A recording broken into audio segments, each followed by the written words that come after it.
you got called the External Affairs Minister. Sir, you meet the... Sir.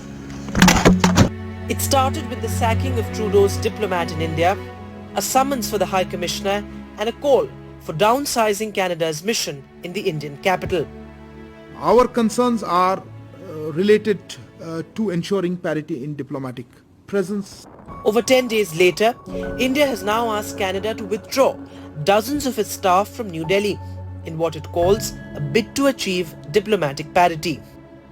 Going by Canadian media reports, as many as 40 diplomats, most of whom are outside the High Commission in Delhi, have been flown out of India.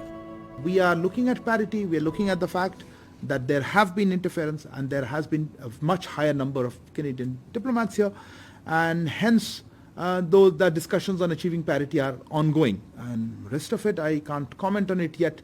Obviously, if the parity is achieved, given that Canada has a much larger number of people there, would likely be a reduction in the numbers.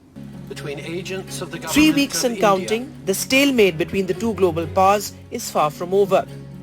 But what has not gone unnoticed is Trudeau's public admission of what many see as a diplomatic mistake in his move to isolate India. In a significant climb down from his earlier stand, Trudeau now says Canada is not looking to escalate tensions with India. Over the past number of weeks, Canadian security agencies have been actively pursuing credible allegations of a potential link between agents of the government of India and the killing of a Canadian citizen, Hardeep Singh Nijjar.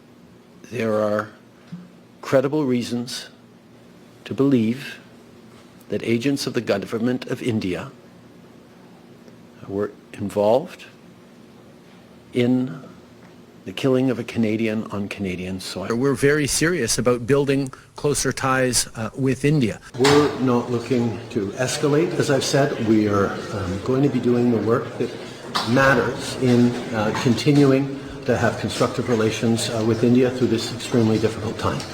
This after his poll ratings fell significantly in the past week, making him a distant second candidate just months ahead of the high-stakes elections.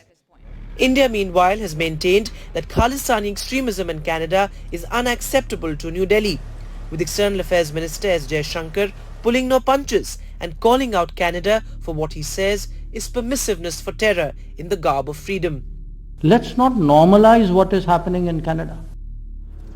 While stakes are high for Trudeau with the upcoming elections and a floundering economy, New Delhi is unwilling to relent from its diplomatic stand as ties between the two countries hit rock bottom. Vedant Agarwal for NDTV.